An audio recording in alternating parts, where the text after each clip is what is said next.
And I remember sitting on his bed and I said to him, "What's going on with your heart? Like, what is really going on? Like, what's happening?" And he's like, "My daughter is estranged from me." And I'm like, "Well, you're the parent. You can fix this relationship."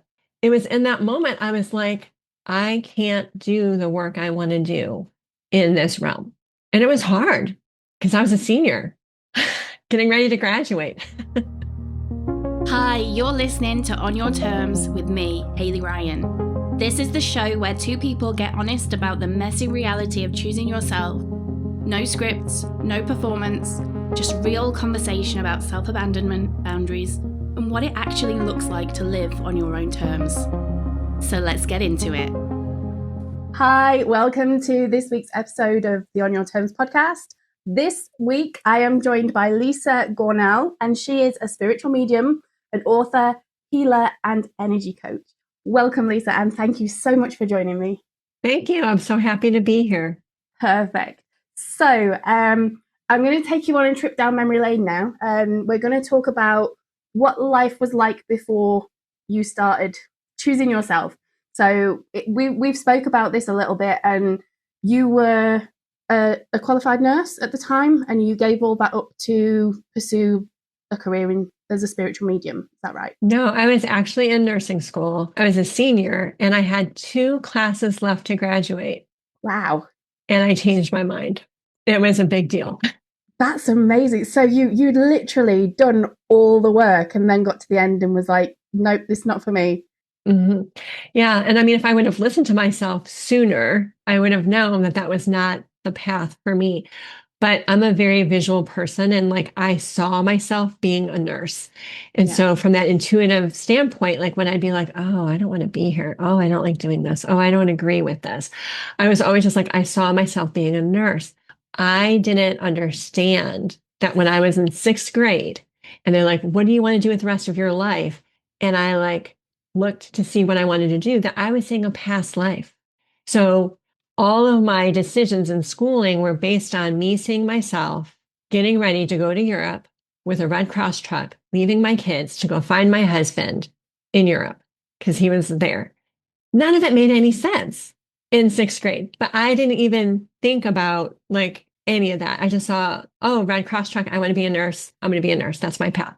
Wow. And I suppose there are some crossovers as well, isn't there? Because obviously the energy healing, the spiritual medium, you are a nurturing kind of service. You're a healer in essence, which it kind of sort of falls in line, doesn't it? But not quite. I don't know how nursing is where you are, but like my dad was just in the hospital last year for over a month for a double bypass surgery, and he had complications. And I was amazed, absolutely amazed, because I stopped being in nursing school in 2001. So I was just dumbfounded that there wasn't more energy work happening in the hospital, especially with pain, because it does work, and people do have less pain when you do energy work. And I was just so surprised at how similar things were to when I left over 20 years ago. Like it was insane to me. I can imagine. And I completely get where you're coming from with the energy work with regards to healing, because my mentor, when I did my spiritual life coaching and energy healing certification, she'd worked with somebody who had like chronic pain in their back. They had sciatica. I think they were suffering from MS. And obviously, like, there's no claim of, well, we healed them, they've no longer got MS anymore, but there was definite improvement in the symptoms that they were experiencing, and that there was a lot more comfort to them from energy work and the healing work that was done. Yeah, I was just amazed. And my stepmom was in the hospital 3 years ago. She was like in a coma, still don't know why. And like I flew there and I'm just like sitting there and I'm like, giving her energy, telling her I am statements to follow and stuff. And like they were just all like, what are you doing? Now, this was in Florida, maybe there's some places in California a little bit more open, but I don't really think so, and I'm from Ohio. So it's just so interesting to me that, I thought I was on this path to help people and to help people get better. And then I remember the moment when I was in nursing school, sitting on my patient's bed, because I had to give him 20 pills for his heart. And Yeah. he would throw them away, he would hide them, he would spit them out. And I remember sitting on his bed and I said to him, "What's going on with your heart? Like, what is really going on? Like, what's happening?" And he's like, "My daughter is estranged from me." And his wife was in the room. And I'm like, "Well, you're the parent. You can fix this relationship. Yeah. What's going on?" Like, because they're both like at a standstill. And he took all of his pills and he's like, "I'm not hiding any of them. I'm not, this is what I normally do." Like he told me, and I had to document it all, right? Because that's what you do. Like this is how he's getting rid of all these pills that he needs to live, you know? And it was in that moment I was like, I can't do the work I want to do in this realm.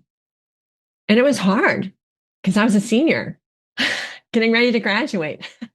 That's a lot of time and a lot of energy to be putting into a career to just completely walk away and do something different, and not only do something different but do something that a lot of people would consider a little bit sort of woo and a little bit Mhm, almost taboo, really. mhm. My grandfather was an engineer for NASA. And Wow. my grandmother was a nurse, but her nursing back then was more like a nurse's aide. It wasn't like the nursing that I was doing in school. And my younger sister, we were both going to graduate with our associate at the same time. So there was all this pressure on me doing this, even though I was paying for my own schooling, right? Yeah. And I'll never forget the moment that I told my grandfather that I wasn't continuing. And he was like, "What? Nursing's not good enough for you? Your grandmother was a nurse. Why can't you be a nurse?" And like, he was yelling and screaming at me. I imagine like how he did to his 10 children growing up, right? And I was just like, "You didn't pay a penny for my degree. You don't pay for any of my living expenses. Like, I just don't want to do it anymore, you know?" Yeah. And he did not get it. Because when I started coaching in 2002, people didn't really know what coaching was. They're like, "Are you like," because I'm really tall, I'm 5'9". So people are like, "Are you a basketball coach? Are you a volleyball coach?" And I was like, "No, I don't play either of those sports. That's not coaching." So it was a really hard transition to make. Like my husband, my boyfriend at the time, he was supportive, but he was kind of like, "Okay, what are you going to do?" Because like the thing that they drill into you in nursing school, and I'm sure all the nurses that listen are going to agree, is like you are guaranteed a job. Yeah. You will always have a job. You will always be paid for what you do. Now, there's no breaks. There's sometimes no lunches. Like they're understaffed. There's like all of those pieces, but you are just like, you will always have a job. So I went from that intense security Yeah. to starting a business. And not only did I start a business, I moved across the country. I moved from Ohio to San Diego when there was no social media. Zoom didn't exist. There was no, lot of internet presence. Like you could email, there was like AOL chats, but there wasn't like all this stuff to help me. So I moved across the country to a place where I only knew my uncle and my aunt, and I started my business. Wow, that takes a lot of bravery to do something like that, especially when completely like walking into the unknown and taking that leap of faith. Yeah, I was done. And the final nail in the straw for me was I was taking my final. I don't know what you know about nursing school, but you have to pass all the tests. The tests are the most important part because in the States they want you to pass something called the NCLEX. And so everything is about making sure that their school is putting out enough students to pass the state boards. So I was taking my final. I had to be in the class and I failed the final. And I remember taking the final and thinking, I really have to go to the bathroom. And I felt like I was floating and I kept hearing, "It's going to be okay." And when the test was done, I walked out with my study buddy because you all have study buddies. And I walked out and she's like, "Wow, Lisa, like we did so good on that. We knew everything." And I said to her, "I don't remember a single question on the test." And I remember to this day, like the look on her face because I needed to exit. You know what I mean? I went from being an AB student to failing a final. And the way that it works is if you fail a test, you have to retake the class. Well, I already had moving to San Diego in motion. So I was leaving. I was leaving in June and I was not going to continue. So this was all like that moment of like everybody trying to understand, how did I fail a test? Why can't I continue? My mom even came down to Columbus with me and we sat down with the dean. And she's like, she's been an AB student. Like, how can she continue? And they were willing to let me just do the written part. Yeah. I just had to get a job as a nurse's aide, which was crazy. I was working for an insurance company. Like it made no sense financially for me to take that drop to being a nurse's aide. But they said, you have the bedside skills. You just have to have the written part. And you've done so well. And something happened in this test. We don't know what happened, but like you just need to redo the written part again. Well, that would be offered again in 6 months. That was going to push back my move a whole year. So I was like, I'm exiting the program. Nobody could believe it. Nobody could believe it.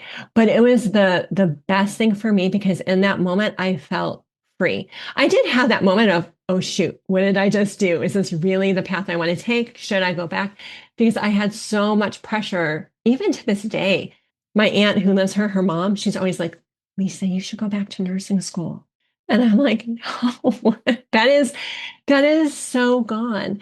And I did go back to school and get a bachelor's degree in social science with communication was my focus, was sociology and psychology because there is no degree in what I do. There was no certification. Like there was none of this stuff that there is now, right? Like as a medium, like you're born a medium. If people are just taking certification classes, trying to learn how to be a medium, like those aren't your people, right? Yeah. There was none of that stuff. So I was like, I've already been on track to get a degree. I want to get a degree. When I restarted my degree in California, I had enough units to graduate. And I had to start all over again because none of those classes transferred because Wow. they were like sociology or not sociology, but like microbiology, physiology, anatomy. None of that went Yeah. to what I was now pursuing. So it was a crazy time. People really questioned my sanity. I can imagine. I can imagine. Um, Obviously, I wanna come back to the like the inner knowing that you had during that midterm, that final, sorry, and realize that that was it, you were done. But Mhm. going back to what you said before, like the dream that you had in sixth grade of becoming a Mhm. nurse, and was that the Mhm. only thing that led you down that path? Was it That's just the only thing. wow? So you That based was the only thing. your I whole just, life on yeah, well, because as a kid, I always saw things differently, right? And so, like, I could see my friends' problems like they were happening on TV. And like, my aunt would complain about her deceased husband, which was my uncle, my great uncle, but I never met him, right? But like, I could see all these things. So I never questioned it because nobody ever sat me down and said, Lisa, you're a medium until after I was 20. I had no idea that all these things that I saw were a little bit different than what most people's intuition was guiding them to do. And so when I saw that, like when the teacher asked that question, what do you want to do when you grow up in sixth grade? I saw the Red Cross truck. I saw myself being a nurse and I saw those other details and I just focused on, okay, I'm going to be a nurse. And I specifically wanted to be a hospice nurse because of my abilities with the spirits. So I thought that would help the families and everybody in transition and like all of that. yeah, makes sense. But when I was in nursing school, realizing I don't have time to do this work with people, there is no time, right? Then I started to feel bitter.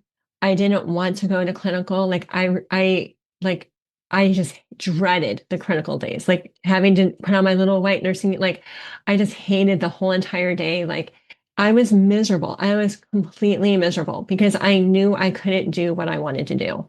But I just Yeah, kept pushing through because I'm that personality. I'm gonna keep going. I'm gonna keep getting it done until I reach that point where this this is not right. And if I graduated as a nurse, I probably wouldn't even be doing the work that I'm doing today. I think I would have gotten here eventually, but it would have taken me longer because I was such like that type A, like this is what I'm doing. This is the next step. mm.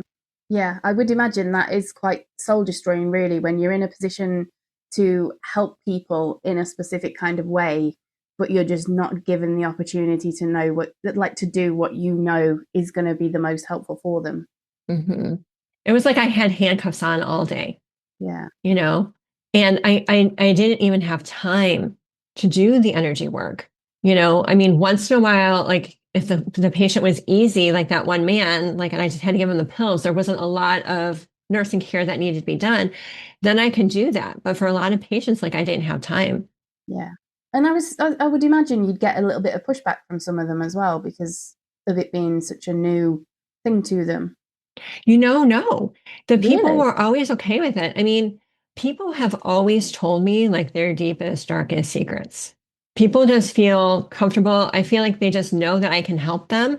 Like Yeah. whatever's holding them back or making them stuck, I just make all those things dissolve and help them move forward. Yeah. So I really had no issues talking to anybody or helping any of the people I tried to help. I did have a couple issues with some of the nursing instructors because they were very like rigid and sergeant like, and this is how it has to be. And I was just like, why? Yeah. Especially when I was doing the postpartum unit, like after moms had had the babies, because that's the moment. I don't know if you're a mom or not, but after you have kids, like you're holding that baby and it's beautiful and whatever, but you also realize like, oh, my life just completely changed. Yeah. Nobody really helps with that part. Yeah. I don't have children, but I do, like, I've got two nephews, and like I saw that for my sister. Like, It's a whole reality check. yeah. Yeah.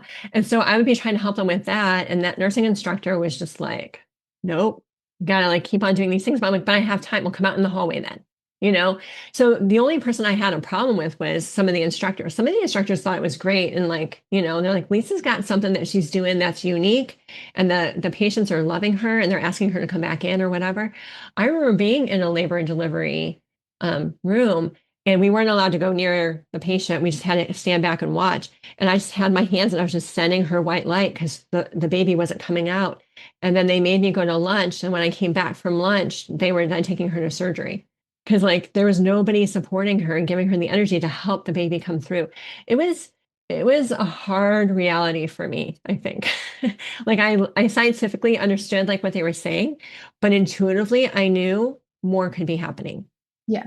And I would assume like that combined with that sort of inner knowing that you felt when you were doing your final is what gave you like the sort of realization that you just needed to do something I else. had complete peace. Yeah. I was taking my final. I can't tell you what a single question was to this day. And I remember I was just filling things out and I just kept hearing, it'll be okay. It'll be okay. And, yeah, I mean, they took me, like the instructor took me in to like go over my test to be like, did you not mess the Scantron with the circles? Like, what happened? And they're like, no, you clearly marked these. Like, there's nothing we can do. And I was like, okay, I'm done. Like, I was unwilling and it just blew everybody's minds. Like nobody could believe it.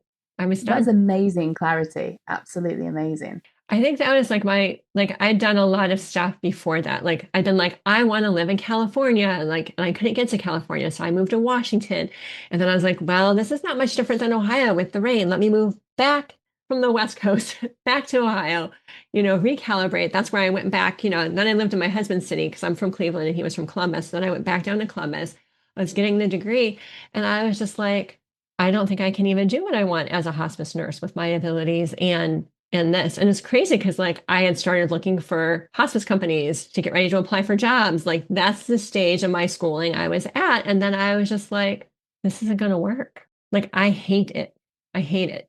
So what happened next then? Because obviously, like you've mentioned, a lot of people just thought you were absolutely bonkers for Mhm. doing this. So what was the reactions like, and how did you deal with that? Well, in that time, a lot of like our parents and a lot of our family didn't have higher degrees. So the fact that I was so close to finishing and not finishing, they just didn't understand. They also didn't understand like how can you decide to come this far and not finish? How can you come this far on a career that you will always have stability and not finish? Like it was just like all these things. And I listened to all of them, but when they were talking to me, it was kind of like when I was taking the test. Like I could see like this was their perspective, and there was nothing I was going to do that was going to make them understand. Yeah. They only saw it from their perspective. Like if they were me, this is what they would do, which is the advice that most people give to people. I always tell my girls are 21 and 23. Most people are going to give you advice from where they're at, not what is best for you. And the only person that I had in my corner was my aunt who lives here in San Diego and my husband. Yeah. And my other aunt was kind of okay with it. Even my mom didn't understand because my mom ended up being a hospice nurse in California. It's kind of funny. She had the dream I thought that I wanted. Yeah. That's She amazing. hated it. She hated it. I can imagine I would imagine it's a very difficult job to do. But yeah, going back to what you said, like we all see the world through our own particular lens, don't we? Hmm. So what works for one person doesn't necessarily work for somebody else. And Mhm. they've got their reasons, and you might not see them at the time. But I think I like to tell people, if you know who you are and you know what you stand for, other people's opinions of you don't matter. They're irrelevant because Mhm. you're viewing the world from your lens, they're viewing it from theirs. So they're going to see Mhm. something completely different to what you are. Hmm. And I had no idea what I was going to do next. I literally had no idea because I thought I was going to be able to combine my abilities with nursing. And so I didn't know where to go from there. And this all happened like right over Christmas break. So all of this was happening over Christmas break. I'm working a full-time 40-hour week job for an insurance company. I'm in nursing school full time. And, I'm processing this over the break, trying to figure out like what is my next step. And I couldn't see myself working on weekends. I couldn't see myself working on holidays. My mom had done that. I wanted to like be a mom and like be home for those things. I didn't want to do any more of the, well, I'm working on Christmas, so we're going to celebrate Christmas on this day. I was done with that. I didn't want to do it anymore. And I also saw myself like wearing dress clothes and like wearing high heels and like none of that was nursing, right? I mean, I guess if you're in administration, but I definitely didn't want to be in administration. But my aunt, who lives in San Diego, was like, Lisa, you should be a coach. And I was like, what is coaching? And it took me a while to even like wrap my head around what it was, but it was a perfect transition from, you know, what I had learned, what I can see and helping people. And so we had started a company together and we had created like the healthy change process and navigating healthy change and like all this stuff. Well, I was pregnant when we moved out here. Wow. Like my story is crazy if I start unlayering all the levels to it for you. I was pregnant. And when I left Ohio in May, I saw the midwife and she kind of kept looking at me off and like, when was your last period? And where are you going? And, she thought I was kind of crazy. But when you're pregnant, your cervix turns blue. Okay. So I feel like she knew and she wasn't telling me. And I didn't ask her because I didn't want to know. I wanted to get to California because Yeah. back in 2002, there was no career for me in Ohio with my work. Ohio was not very open. So I was like, I've got to get to California. This is where I've always wanted to live. This was my other dream, right? Living in California. And I was like, I'm going to California. And so I was pregnant with my daughter, and when we found out I was pregnant and I had my first ultrasound, I was 6 months pregnant. Wow. Now, I knew when I got married, because I got married when I was pregnant, I knew when I got married, I was going to be barefoot and pregnant on the beach. But then when it was like actually happening, I was in denial because it was not a good time for us to be having a baby Yeah. financially. Like we had just moved across the country, we had bought a house. He was just starting a job. I was starting a career. Like I knew nobody except for my aunt, like it was not a good time to be having a baby. And so, but I kept having my period in the beginning, which is possible. And we didn't learn about that in nursing school. So I didn't even know it was possible. And so it was like this, all of this stuff was just all happening at once. And did any of this kind of make you question the decisions you made? Oh, absolutely. Because once I found out I was having a baby, I was like, well, I don't have time to build a business when I know nobody. Maybe I should have just finished nursing school. If I would have finished nursing school, this would have been easier. Financially, we would have had this money coming in because not only am I pregnant, but I only have 4 months now until there is a baby in my arms, right? And so there was a lot of stress. It was a very stressful time. But like we had moved into like a master plan community. And so like we made flyers and I would put them on flyers and like I did workshops and I was out there like trying to get stuff done. I even got a job as a server at like a chain Italian restaurant because I was like, I just have to bring in more money and feel like I was doing more as I was like starting to build my business at the time. It was it was interesting and my family thought I was crazy. Crazy. Other than the sort of outside, the external things like the flyers and the picking up extra work, how did you deal with that fear and uncertainty? I just trusted that I was guided out of that situation and I have a really good connection with my intuition. So, I mean, I guess you could be like, well, how if you were led down that path? But when my dad had his heart surgery last year and he almost died twice, I was there the one night that he almost died and I saved his life. I knew in that moment that I went to nursing school to save him. I was literally on the same unit that I had left in nursing school Yeah. when I saved his life. Wow. How crazy is that? That's incredible. But I am a firm believer in that we acquire all these skills, and Hmm. For a as we reason. move through life, we pivot a lot, and we try different things. And I do believe that the things that we try and the things that we pursue are there for a reason. That there's like a greater picture to be explored, maybe further down the line that you're not aware of. But there will come a time where, like you did, you needed those skills. I needed those skills. I used those skills and I saved his life. And I knew, I was like, I'm glad that I went to nursing school. I'm glad that I had all the experience that I had. And I'm glad that I did not choose that as my life path because the life that I've created for myself with my work, I make more money than I would have ever made as a nurse. And I have the time freedom I would have never had if I would have become a nurse. And I would imagine it's just a whole lot more fulfilling as well. Oh, I love the work that I do. The transformations that I help my clients get. And like, people choose me. Like, unlike when they were my patients and like I was just showing up in their room, like people choose me to help them with specific problems and in places that they're stuck, versus before they had a health crisis and I just happened to be in their room. It's Yeah. a whole different experience for me as a healer. So how do you manage that then as somebody who's very intuitive and very empathic and can feel energy quite strongly? How do you stop yourself from burning out and maintain your own emotional boundaries?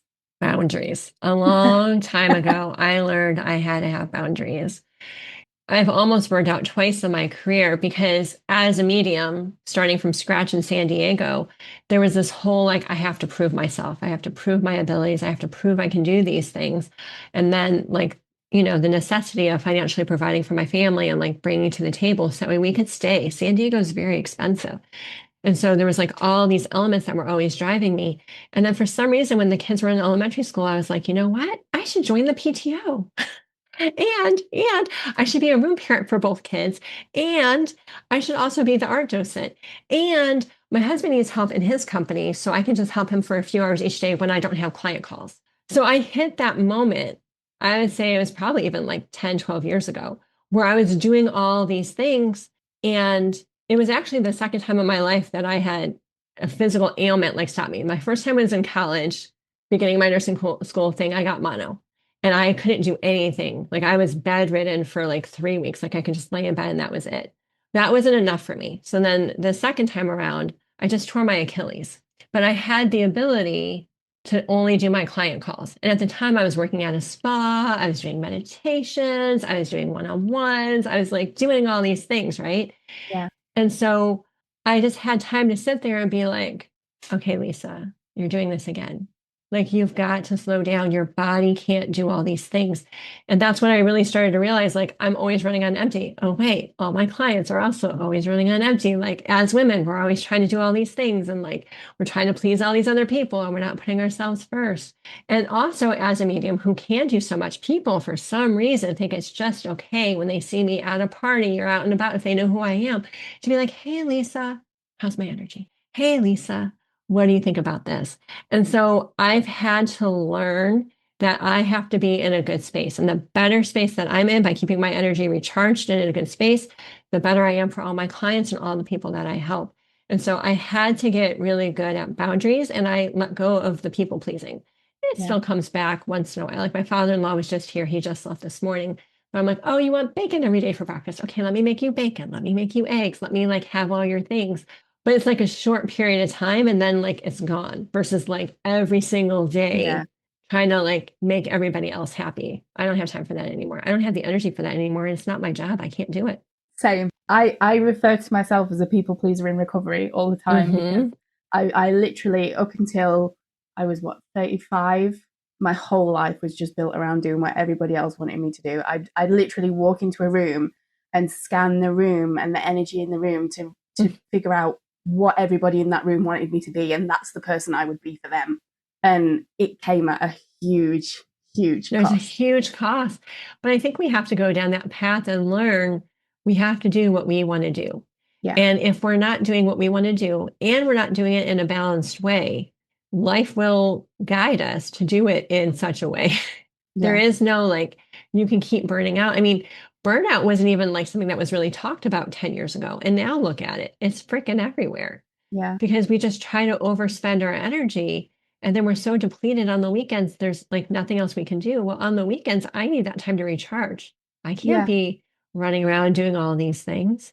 And the long term effects of burnout as well are incredibly tough. Like I've spoken to some people on the podcast who have like massively burnt out, and they're at a point now where their energy is just constantly low and they can't do the same level of stuff that they used to do because their body just won't work. Their brain doesn't cope with it.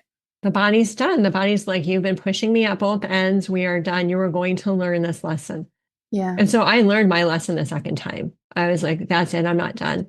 And I mean, there's been like a few moments like during COVID here, like my husband's business picked up and he needed me to step in. And oh man, I was resentful.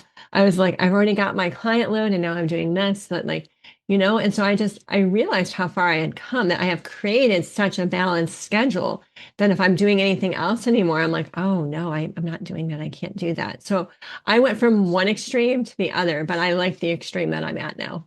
Yeah. See, I want to go back to something just because I find it really Okay. interesting. I am not clairvoyant at all. Like I cannot see things. I cannot picture things. I get downloads. Hmm. Um, so I'm intrigued with like seeing auras and seeing energy because that's not something that I can do. And you mentioned before about the people will come up to you at parties and say, "Oh, how's my energy doing?" and things like. Do you inadvertently go into situations and are kind of aware of the energy of people around you and able to see things, or are you able to kind of like just put a like an A energetic barrier boundary. there to protect I'm yourself? never off. Yeah. I am never off. I would say that the only time I feel like I can be off, and I do this often, is like I'll go into a swimming pool and I do what I call the Superwoman pose, where I just like I float on the top and my head's in the water, and that is the only time I feel completely free. That Wow. is the only time. Otherwise, I am constantly reading energy. It's just like breathing to me. It's just what I do. And so I learned early on not to answer those questions anymore. Yeah.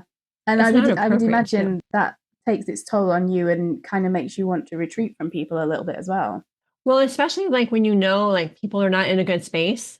Like I said, I mean, I can go to a party tomorrow and have people just come up to me and just start dumping their baggage, like their Mm, deepest, darkest secrets. Like, I mean, people always joke like I could write a book about the stories that I've heard through my career. And it's just like I think people at some level just know what I can do and they want to feel better. But like that's not going to happen in a party setting. That's not going to happen in the grocery store. Now, if I'm in the grocery store and I get that somebody needs a smile or somebody needs a kind word or something like that, I will do that. That doesn't take a lot of energy for me. But I'm not going to go into your emotional stuff and like help you start processing it like out and about anymore. And it's not fair to my clients who pay me to help them do these things. yeah, I was going to say that it's kind of like a really good way of separating that career from your personal life because, like you say, the people that are paying you and getting that service from you in a legitimate way are kind of being disrespected in a way if you're Hmm. just giving it It's not away fair to for them. free. Yeah, and it's not fair for you because it's an awful lot of sort of energy on your side of things and a lot of emotional bandwidth on like for you. Hmm. I always tell people like when I'm doing my sessions, it's like I'm running a marathon. Mm, And I'm here and I'm present and I make you feel amazing. You feel like you've had a massage and you've never been touched. You have your next steps. You have a plan in place. You are on your best path. You're going where you want to go. yeah, And then I'm done. And so my schedule is very like, I'm aware of my schedule. It's actually up right here right now. Like I have certain days of the week that I take off. I don't do any calls the last week of the month. I'm done every day by 3 p.m. Like everything is in place and structured so that way I'm always in a good place because I don't ever want to be like haggard or frazzled or or whatever. So I'm always making sure that everything is balanced. Yeah. And that's what I got from hurting my Achilles the second time, or, the first time. But the second thing that like held me up was I can't run like this anymore. Yeah. That makes sense. Makes a lot of sense. And it's nice that you realized that before it got too bad and did yourself, like we say, like a lot of damage to your body and your brain with regards to burnout. And it was hard, like being a mom, and my kids were like in middle school, and just like I couldn't do anything. Like I couldn't even like easily get upstairs to go into my bedroom. Like I don't like tearing your Achilles partially is not as nice as just ripping it in half. So it was just like this long recovery where I had to go to PT. I couldn't hike anymore. Like there was all these physical limitations that I had. And it was just like this moment of me being like, I've got to stop putting everybody else first. Yeah. I'm drowning. Like I've got to stop this. And truly when I figured all that out, it also switched the people that I was working with. Like I started attracting people that were more like, I want to fix this versus the people who were never going to fix it. Like they were just stuck in that perpetual cycle and they liked it. And I think those people are going to be in that cycle until something happens, whether it's illness or injury, that makes them stop because that's what society encourages. Yeah. Yeah. And I think even when society isn't necessarily encouraging it as such, we kind of take it on upon ourselves to do it because of our insecurities and the way we think. We like I know for me, there's certain times that I will do something and I'll end up really resenting somebody for Hmm. something that they didn't ask me to do. I decided that Hmm. I thought that was best. Resentment is always your sign that you are not on your best path. Yeah. Yeah, I'm aware of it now and I haven't done it for a long time, but like that particularly with people I care about, I would make decisions on how I was going to do something based on what I thought they wanted from me rather than what they actually wanted from me, and just asking them and having the conversation. And then I'd resent them afterwards, like I say, and Hmm. it's not a healthy path to be on at all. No, well, see, my problem is I know what people need and I know what they want. And I would be like, well, I can do it. I can help, you know? And they didn't have to ask because I was willing to volunteer, but like I couldn't do it, you know? And so I've just had to get really clear on my boundaries. And the biggest thing I always ask myself is what is the cost to me? Mm, If I do this thing, can I still do this later today for me? Like, because there's only so much energy you have in the day. If you think about like how your cell phone operates, like the battery level, if you're under 20%, you're going to have a really hard time doing a video call or watching a movie or playing music, right? yeah, And so it's the same with us, but like we've got to just stop trying to prove our worth, prove that we're enough, prove that we're loved. Anytime we try to prove anything, we just give off an ick vibration that repels people away and they don't take you seriously. yeah. So all of those things help me stop doing those things. Yeah, and that's exactly where I got to. It's like I kind of realized that I was trying to make everybody else happy, and they weren't happy. I wasn't happy. So what was the point? We can't make anybody. I was like, well, actually, like I started looking at human design, and Oh yeah, I love I've human done design. soul. I'm a soul realignment practitioner, and I started like actually looking at who I am, and I'm not meant to be here to please people. I'm meant to cause disruptions and mutate change and actually like go against the grain and lead by example rather than follow. And I'd literally spent my whole entire life trying to be something that I was never meant to be. Well, since you know human design, let's take your audience on this journey. Most of the population are generators, right? And we all try to operate as a generator. And I'm assuming you're not a generator. I'm a No, I'm a projector. manifesting generator. I'm a projector, so I always do really well with manifesting generators. My husband's a manifesting generator. My mom is. Yeah. Not supposed to be working all the time. Rest is like my number one thing. And it's funny, most of my clients are manifesting generators and generators. And even though it's go, go, go, you're not supposed to do it. You have to create that balance between your body, your mind, and your spirit. And if those three things are not in alignment, I guarantee you that you are unhappy in a bunch of areas of your life. I guarantee it. Yeah, I used to be like that. Like I do sprints now. So when I'm in the zone, as I call it, I will set an alarm clock and I will do like a timer and I will sprint and I'll just get stuff done.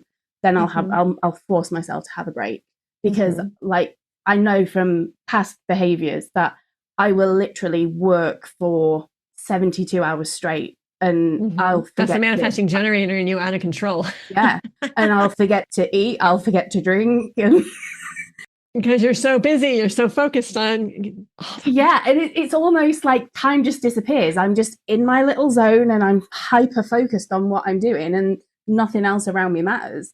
And because I'm now aware of that, I know how to. And my husband's a generator, so he's like slow and steady, plod along, and everything's got to be linear. And I'm like, no, we don't need. We can skip that step. We can just go. He cannot do that. No, because then I always end up going back because I've missed something. Hmm. Hmm. Yeah, my husband's a manifesting generator, so I can tell like when he's in the flow and he's got all these ideas in the air, and I'm like, that's great. Yeah, Okay, intuitively, let's do this one. yeah, yeah. See, he kind of grounds me. My husband, with him being a generator and just being like a steady Hmm. energy, he Hmm. kind of puts my manic back in the box, Hmm. Hmm. which is nice. No, it's good because otherwise you guys just keep trying to produce and like having all these ideas and you burn out from just constantly trying to be in that space Yeah, and nothing actually gets done. no, Pieces, parts no, get started.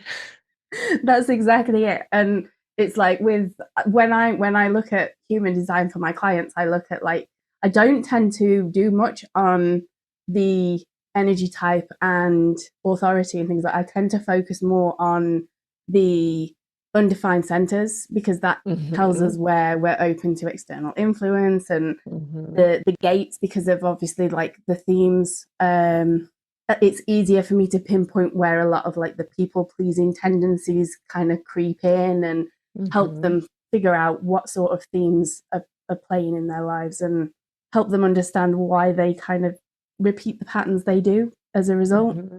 It's Hmm. it's really interesting. I love it. I always tell people, because I work with like a lot of consultants, Mm, that it's a great way for you to have information about yourself that you didn't modify in any way. Like, because you're not taking like an anagram or, any of those things. yeah, And you're just like, this is just where I was born and the time I was born and the day I was born, and poof. yeah, Oh my gosh, this is so accurate. And so I highly recommend everybody knows what their human design is because you do want to know what your type is. And even like, the numbers and like there's just it's a rabbit hole. And people go down it, but it's a great way to understand yourself. and I'm a 5-1 as well, so like research rabbit holes, that's something that I do have to be careful of because I can just like Oh yeah, my daughter's a one. So yeah. Yeah. And like, I mean, being as intuitive as I am, even with my kids, they're always kind of like, they don't want to know. And I yeah, think of anybody in my life, like they're the ones that I'm always like, oh, that's not your path. Come a little bit more this way. Like, and my one daughter is a generator. She's a 1-3. And I can't logically tell her what I know. And so she dismisses it because that one has to research and hit that trial and error. And I'm trying to eliminate that process, even with this current guy she's dating. I'm trying to eliminate it. And I just had to pull back and just be like, she's gonna have to just figure this out. She's a 1-3. yeah, She's never gonna listen to my guidance. She's gonna have to learn by trial and error. And the more I'm just trying to guide her away from him, the more I'm pushing her to him. So I had to just like fully step back. yeah. And that's the hardest thing. Like when reading other people's human designs, I love reading it for clients because it kind of it's almost like a permission slip because it tells you all the things that you know but are trying to suppress because you don't think it should be true. And that usually is enough to awaken people to go, well, actually, yeah, I'm not living the life that I should be living. I'm not on the right path. Hmm. Whereas, like you say, when it's like when I read it for my husband, and it's like you're trying not to point out things and Hmm. cause problems. Oh yeah. My husband's a 2-4 manifesting generator, and we moved out to the country, which I Yeah, love. because I have space and there's animals and it's great. Like there's a dirt road on the next street over. Like I love that stuff. Well, my husband's a two, and he has permanent here. Like even when his dad was here the other day, like they wanted to go out to dinner. He's like, "Well, I don't want to." I was like, like so it's really useful. So if you guys have not heard of human design, we highly recommend like you get your Definitely. chart, it's free, you can learn so much about it, like and it'll just make sense. So when your spouse is like, "Why don't you ever want to come out?" and you're like, "I'm a two," then you know why. And the other thing I love, like my dream rave as well, because obviously, like we're a different design when we sleep as well. So I look at my dream rave, and when I have a dream, I use the lens of my dream rave to like analyze what it actually means. And I've never had a dream where it's not been absolutely spot on to the themes that I'm dealing with in real life, and it helps me get clarity on so much. But I'm a projector when I sleep. Oh, well, I'm a projector, yeah. I find like for me, like I'm able to like see what the dream is. And as a medium, I believe that a lot of the stuff that we're not processing during the day Yeah. is going to resurface into your subconscious when you're sleeping at night. So, like the relationships that you're not dealing with, the problems that you have, and even like the intuition that you're ignoring. Most people spend a lot of time ignoring their intuition because they're just too busy. Like you have to allow a space for that intuition to come in. That all will come in at night when you're sleeping. Yeah. So make space. Make space during the day when you're awake to process those things. And you're still gonna like travel. Like I've had so many clients be like, "Lisa, you were in my dream last night." I'm like, "Yeah, I saw." Because like I remember like being in their dream. I even had a client this morning. I was like, "Hey, how's it going?" She's like, "I hate when you wake up and you ask me." Because we travel too when we Yeah. sleep. Like we're not just in our physical bodies, but we're like traveling. We're always like fixing and healing the things that are fragmenting us. Like that's why we're Yeah. here. Yeah.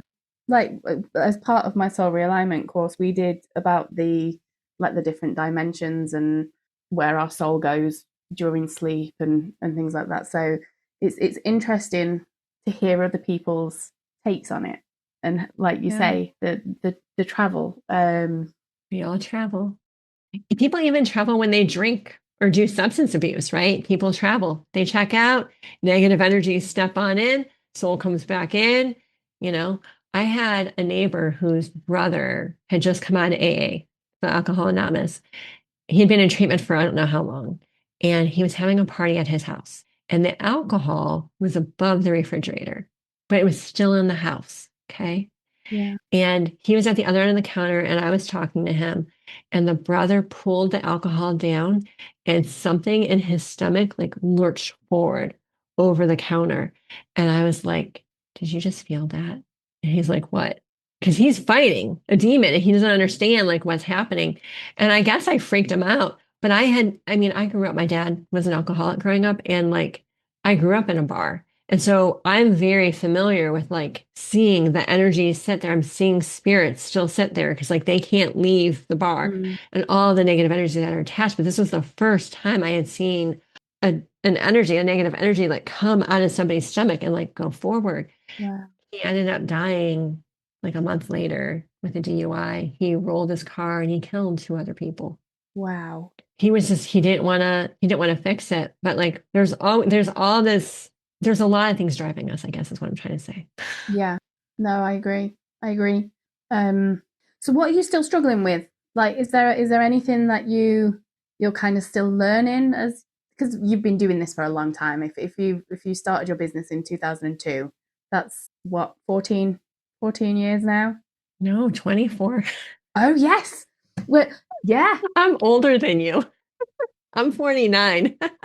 I'm 42. You're not that much older than me.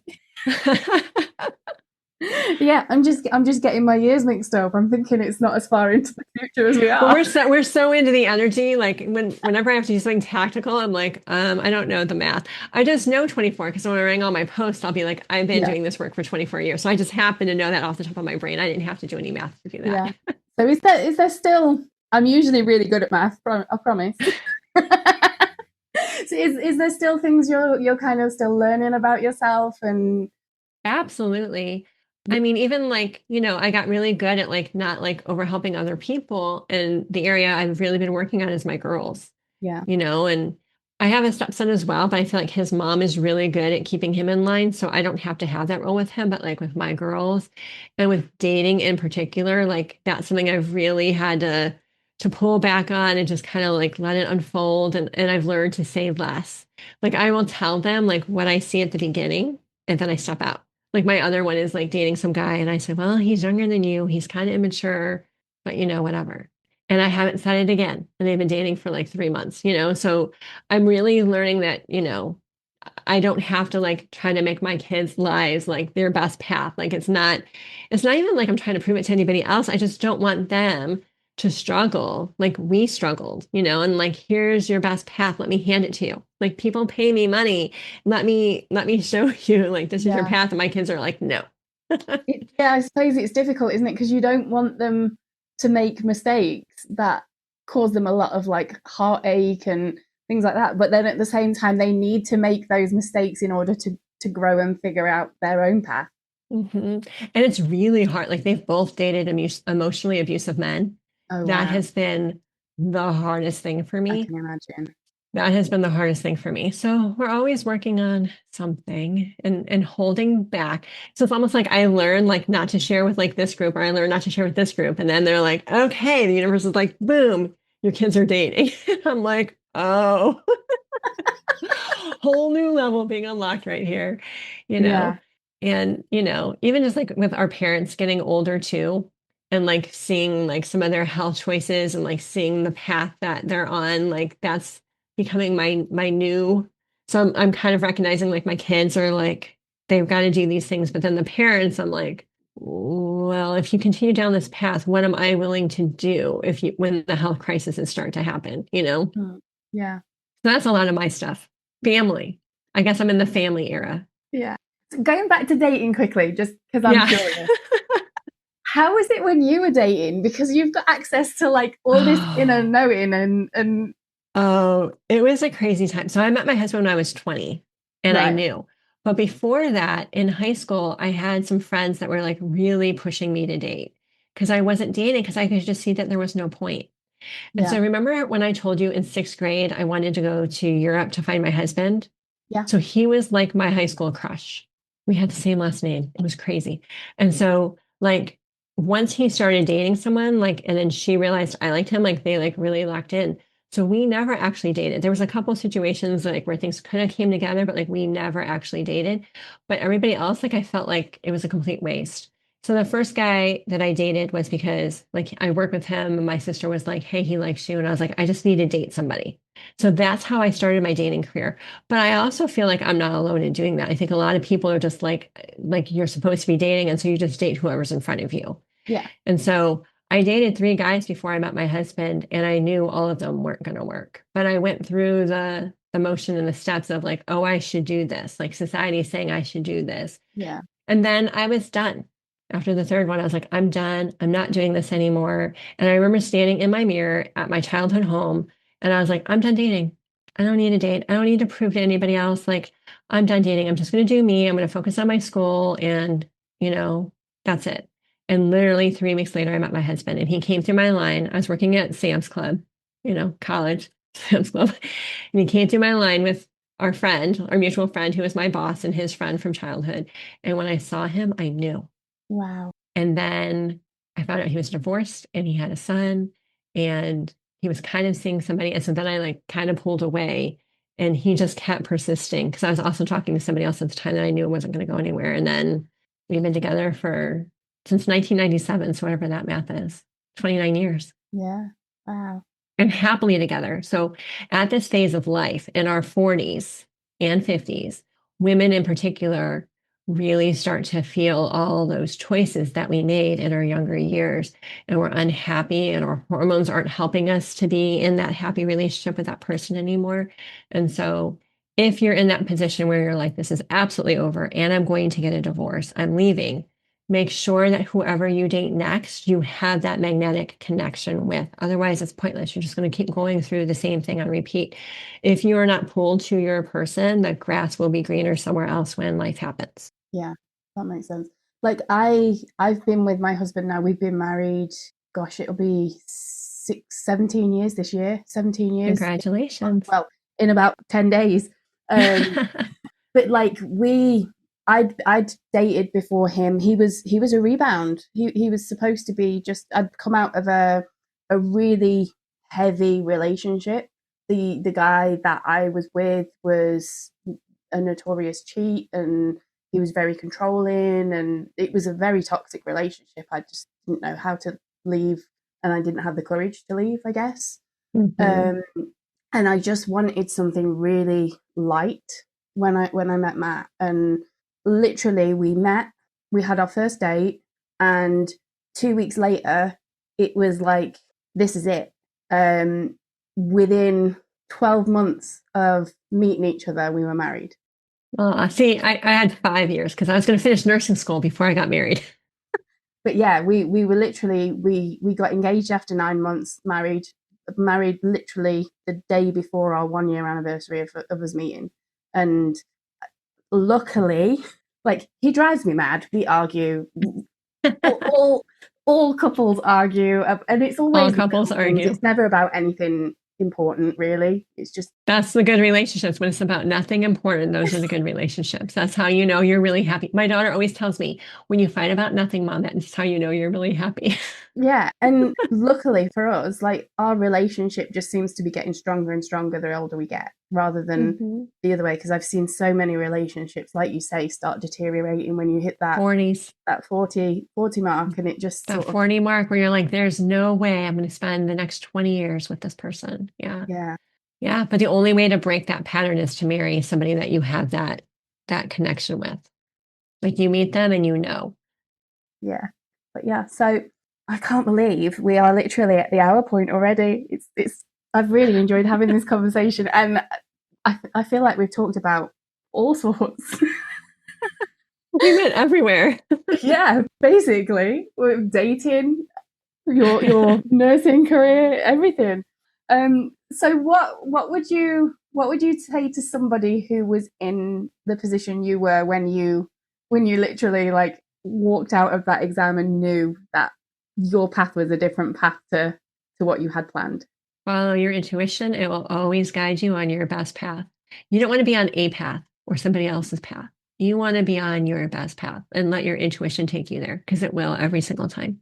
And for someone who is disconnected from their intuition, because I would imagine that will be a lot of people, what what would your advice be for them to know that it's intuition and not ego? Fear. So, Yeah. fear, I talk about this all the time. And I'm going to give you my little fear always holds you back. So, I'm like pulling my shoulders back. Like, fear is always holding Yeah. you back. It keeps you in your comfort zone. Fear was a great thing when we like lived out in the wild and like there were predators getting us. Now, we're afraid of things that are outside of our comfort zone. Your intuition is going to be like this idea. So, even though I thought my intuition was telling me to go to nursing school, and even though that didn't work out, it has still helped me in my career with all the work that I do. So I will often say I've had two best paths. One where I started this path and realized it wasn't for me, but I still have all that knowledge. And so your intuition will take you where you're supposed to go. And what it sounds like is different for other people. Like I can see it, I can hear it, I can feel it, and I know it. And I also can get downloads too, right? So you all have something or some combination of that that is your intuition. But your intuition is always like, do this, or it's like seeing something, or it's feeling something, or it's knowing something that makes no logical sense. And you know that it's your intuition because when you ignore it and it happens, you're like, I knew I should have done that. Yeah. And so that's how you start to recognize this is how my intuition shows up for me. And this is how I'm going to trust it. And this is how I'm going to use it going forward. And you have to make time for it. Like if you're just like getting intuitive insights, like while you're folding laundry or chopping vegetables or driving in your car, like you're not really listening to it. Like you've got to create some space where you can just sit and your energy and your body and your intuition can just like all connect and like Mm. you can have those downloads where you can like pay attention to them instead of keep brushing them off and pushing them away. Yeah. See, I do, for me, what I've found works is channeled writing, because Hmm. I try and clear my mind and just write and then read through it. And usually there's a Hmm. lot of stuff in there that doesn't make sense, but then there's a Hmm. lot of information in there that kind of makes me think and go, oh, well, actually, yeah, I'd not thought about that, but I'll give that a Mhm. go. And I also use a pendulum and dowsing rods because that's a way of connecting. Because I'm not very good at getting out of my head. So when I'm using a pendulum or dowsing rods, it's kind of taking that out of the equation because my head is busy asking the Focus on something question, else. yeah, and not the answer, like giving the answer. So that's that kind of helps me. But I know other people who have tried it, and it's like I can't get past the fact that like it's my hand that's holding the pendulum, and it's my hand that are holding the dowsing rods. So it's me that's giving those answers, not my higher self.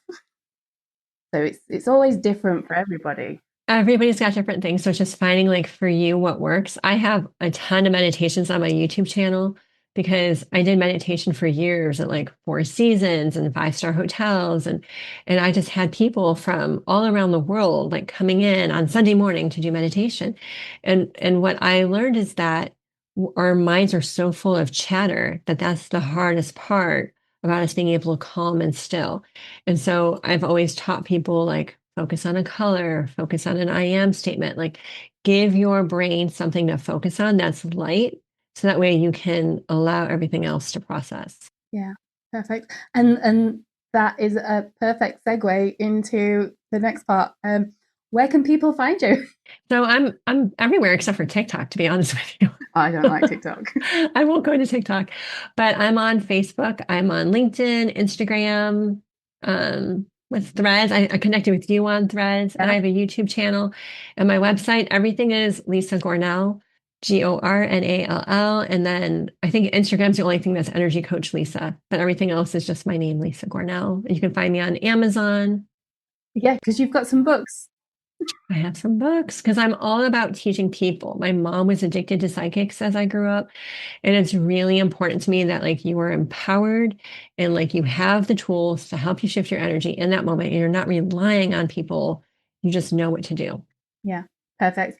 I will put the links in the bio, the show notes, based on what you've just said and everything that you've given me in the other information I have. So everybody will have all the places to find you. And yeah, it has been an absolute pleasure speaking to you. I've really loved it. Thank you. I had fun too. Good. For everybody at home listening, thank you so much for sticking with us. And I hope you've enjoyed it as much as we have. And I will see you next week.